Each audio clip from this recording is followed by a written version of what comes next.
everybody, welcome to the Honest Mama YouTube channel and welcome in my kitchen again. This evening actually, I was thinking of what I was going to make for dinner and it popped into my head that I was going to make a ragu, or as some of you know it as a Bolognese sauce. And I said to myself, why not record this video and show how I do it. Now, I'm not a chef or anything, but cooking kind of relaxes me, and I just said, why not? We'll try it out and we'll see how it works. I do a ragu. When I do it, you do it in various ways, but my most popular way, because it's quick, easy and convenient, is using the Instant Pot. That it's an electric pressure cooker. So I'm going to leave you with the video, and I hope you enjoy it and you try it out. Thank you. For our ragu, the way we call the tomato sauce with the minced meat in Italy, our main ingredient is our minced meat here, and I get the 5% fat, 1 diced onion, 1 finely diced carrot, 2 bay leaves, some pepper, some garlic, passata, and also I use a tin of chopped tomatoes, our salt and our sugar.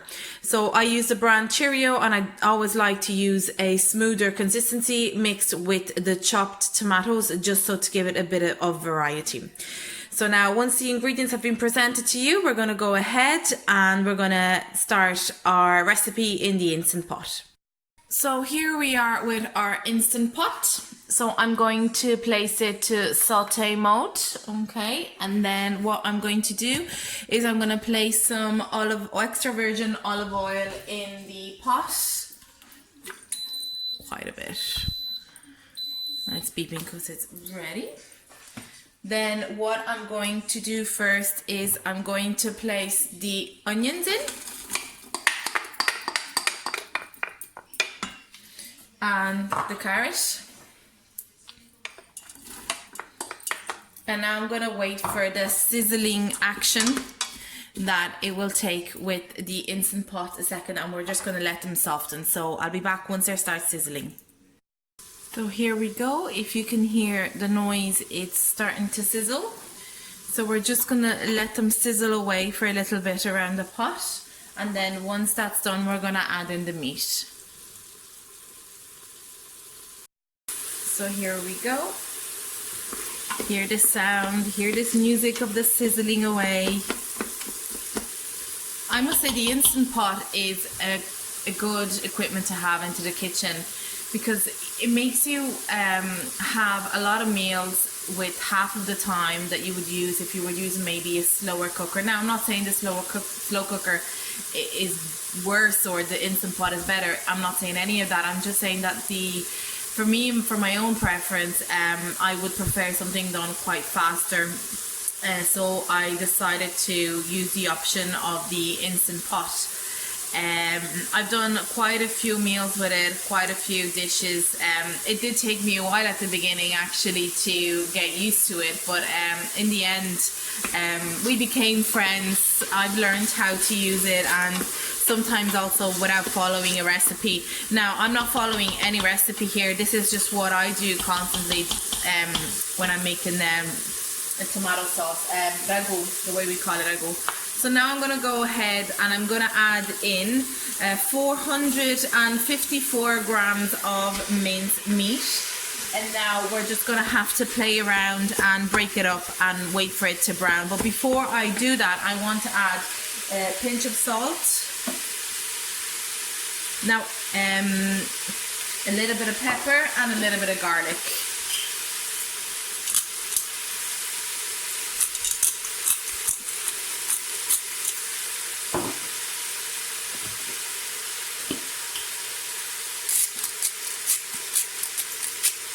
Now, if I was doing this just for adults and I wasn't including my toddler in it, once I had browned all the minced meat, I would actually also deglaze it with a little bit of red wine.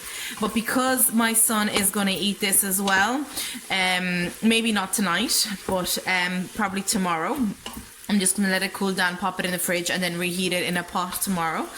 I really wouldn't, I still don't feel comfortable yet in using alcohol. I don't even think it's right really to use alcohol in recipe. I know it evaporates, but I just don't know. It's my thing. I don't feel comfortable.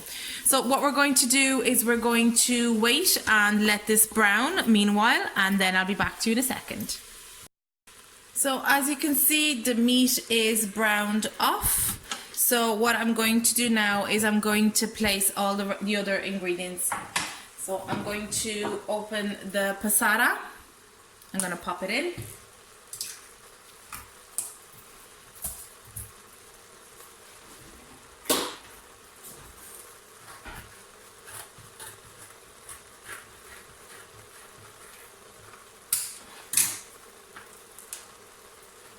So there we go. Now, I don't want to go this to waste, as you can see, so I'm just going to pop a little bit of water here.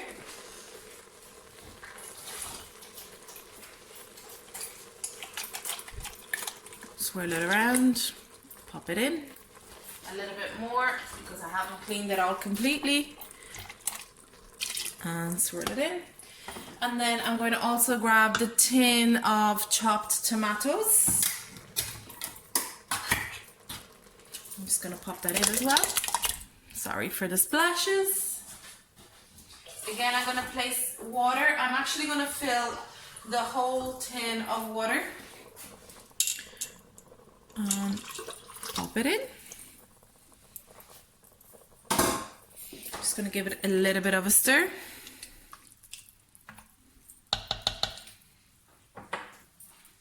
Then I'm going to add a little bit more salt.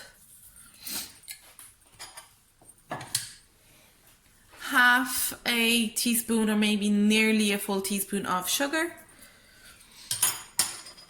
And the 2 bay leaves. Another swirl. And it's as simple as that. So what I'm going to do now is I'm going to, as you can see, place the lid. I'm going to turn off, the Instant Pot.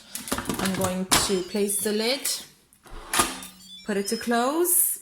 I have the valve here. We're going to put it to seal, not to vent. And then what I'm going to do is I'm going to go to manual, and I always do it for 40 minutes. So I'm just going to minus it and bring it down to 40 minutes. Okay, and then the pressure is high. So the Instant Pot now is going to come to pressure, and then it's going to count down to 40 minutes. And what I'm going to do is I'm not going to open it. What I'm going to do is I'm going to leave it to have a natural pressure release for at least a little while. So this is what I like about the Instant Pot, is even if the item is cooked, I can have the option, depending on the recipe or the ingredients you're using, of leaving it in and naturally for the Instant Pot to release pressure, instead of me opening this valve and allowing the pressure to come out. So natural pressure release is when I leave it as it is, and it would gradually release the pressure vapor, I suppose we can call it, from this little kind of pin, if you want to call it here. Or else I can actually flick the valve here to sealing, and then the pressure would come out from this pin here. Once the pin comes up to the top, it means that the Instant Pot is in pressure, so it's very dangerous to open, and it wouldn't really open because the Instant Pot has actually some security systems in place there. And then once your recipe is finished and your pin is dropped, it means the pressure is out and it's safe to open the lid. So we're going to let the Instant Pot do his work. I'm going to go and give my little toddler a bath, and we'll see you back in 40 minutes. So as you can see, 10 minutes have gone and the pin is up. So the Instant Pot is doing its magic, so we just wait a little bit more patiently until it's ready. So here we are, our 40 minutes have gone by. So now I'm going to let it sit and do its own natural pressure release while now I put my toddler to sleep. It could be an hour, it could be 40 minutes, it could be 20 minutes, it could be any time. So let's hope the more it sits, this sauce will actually increase in flavor. So we'll see you when we get back, and we'll open the pot and we'll show you the finished result. So here we are, 32 minutes have gone by and the pin has dropped. So we're gonna go and put it to vent. I'm gonna open it. It's a bit steamy. And there you go. So what I would suggest to do is I would normally taste it, and if I feel that it needs a little bit more salt or pepper or whatever you think it needs, I would definitely add it.